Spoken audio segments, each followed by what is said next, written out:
So it's round 3 for LG's Prada phone, and with Prada stamped on the back, it will no doubt appeal to the it crowd. But what about discerning smartphone lovers?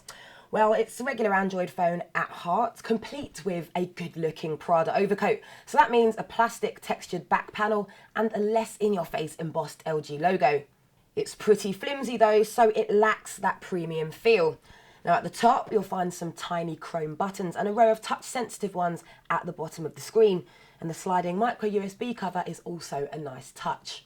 Now the first thing you notice when firing up the massive 4.3-inch Nova screen is that almost everything is in monochrome, with most of the pre-installed apps and widgets given the black and white treatment, so navigation requires just a bit more concentration. Start adding your own apps and you start to inject a bit of colour into the interface with the option to give them a monochrome makeover. It's running Android 2.3 with the promise of an ice cream sandwich update, and other than the obvious visual change, there isn't anything we haven't seen before. The screen is nice and bright, but its 480 by 800 pixel resolution is a bit disappointing, and while videos look good on screen, small text does not. And that's where the Prada features end. From here on in, it's just another big smartphone, but it is nice and skinny at 8.5mm. The trade-off, however, means you get a wafer-thin battery that struggles to make it to the end of the day, unless you can limit yourself to a few calls and texts and keep app activity to a minimum. Now, the 8-megapixel camera is worth a mention. It takes decent photos for a phone and packs a healthy amount of features to get busy with, including exposure and a variety of scene modes. Its autofocus is responsive and there's hardly any delay between pressing the shutter button and taking a snap.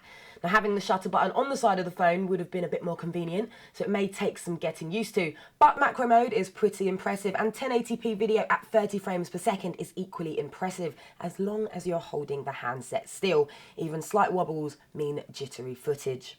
Now under the hood you get a 1GHz processor, so it's not what you'd call super fast given smartphones are now moving into quad-core territory, but performance is pretty satisfactory.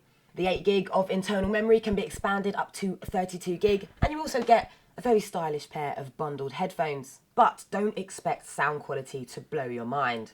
So the Prada Phone 3.0 does everything you'd expect from a reasonably high-end smartphone, but it is pricey given its specs. And yes, it's good looking and it's unique, but it lacks any true outstanding features, and you could easily bag yourself an alternative with similar specs without the Prada badge and the high price tag.